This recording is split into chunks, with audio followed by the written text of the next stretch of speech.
আমাদের 76 students appear করেছে, 76 সবাই স্টার মার্ক উপরে, 59 স্টুডেন্টস 90% অ্যান্ড অ্যাবভ পেয়েছে, অ্যান্ড 72 স্টুডেন্টস 85% অ্যান্ড অ্যাবভ পেয়েছে।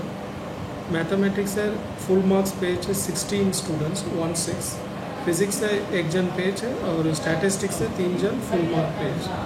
অ্যান্ড স্টেট র্যাঙ্ক আমাদের এবছর টপ 10-এ 8টা স্টুডেন্ট আছে, 8 জন। 6th র্যাঙ্কে দিব্যাকান্তি গোলই, ও 6th হয়েছে। তারপরে 7th-এ 2টো স্টুডেন্ট, 8th-এ 4 স্টুডেন্টস, অ্যান্ড 10th র্যাঙ্কে 1 student. Total 8 students in top 10। এটাই সিনোপসিস। কী বলবেন স্যার, প্রত্যেক বছর যেভাবে রামকৃষ্ণ মিশন অন্যকে পিছনে ফেলে এগিয়ে আসছে, এর পিছনে কী রহস্য আছে? না, এবছর রেজাল্ট ভালো হয়েছে, বাট টপ 5-এর কেউ নেই আমরা। এবার 6 থেকে আমাদের শুরু হচ্ছে, তো আমাদের নেক্সট ইয়ারের এটা একটা চ্যালেঞ্জ থাকো যে টপ 5-এর মধ্যেও ছেলেরা র্যাঙ্ক করা। সো প্রতি বছরই আমরা একটা চ্যালেঞ্জ হিসাবে রেখে আরও ভালো ইমপ্রুভ করতে সবসময় চেষ্টা করি। এখানে যে মাধ্যমিক পরীক্ষার পর যে নতুন স্টুডেন্টরা আসে, তাদেরকে আলাদা করে গাইড করতে হয়, নাকি ছোটোবেলা থেকে যারা এখানে পড়াশোনা করছে সবাইকে নিয়ে একই লেভেলে তাদের, যাতে তাদের পড়াশোনা বা তাদের যে মান সেটা উন্নয়ন হয় সেইটা? আমরা প্রতি বছর একটা 20-25টা ছেলে বাইরে থেকে নেই।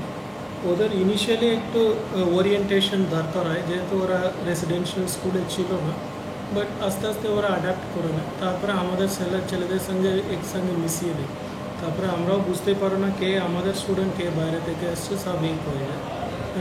ওরা খুব ব্রিলিয়েন্ট স্টুডেন্টসই এখানে আসে, ওরা ভালো র্যাঙ্ক করে। এবারও 8 জনের মধ্যে 3 জন আউটসাইড স্কুল থেকে এসেছিল। মাধ্যমিকের থেকে প্রত্যেকবার উচ্চ মাধ্যমিকে ভালো রেজাল্ট হয়, এর কারণ কী স্যার?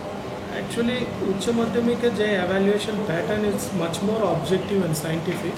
এটা এরপরে তো মাধ্যমিকে নেই, নেক্সট ইয়ারে মাধ্যমিকে এটা প্যাটার্ন চেঞ্জ করবে, তখন আমরা আশা করি না আমাদের মাধ্যমিকেরও এরকম ভালো রেজাল্ট হবে। Thank you sir. আপনার নাম আর ডেজিগনেশন? আমার Swami Ved Purushananda, headmaster of this school. Thank you sir.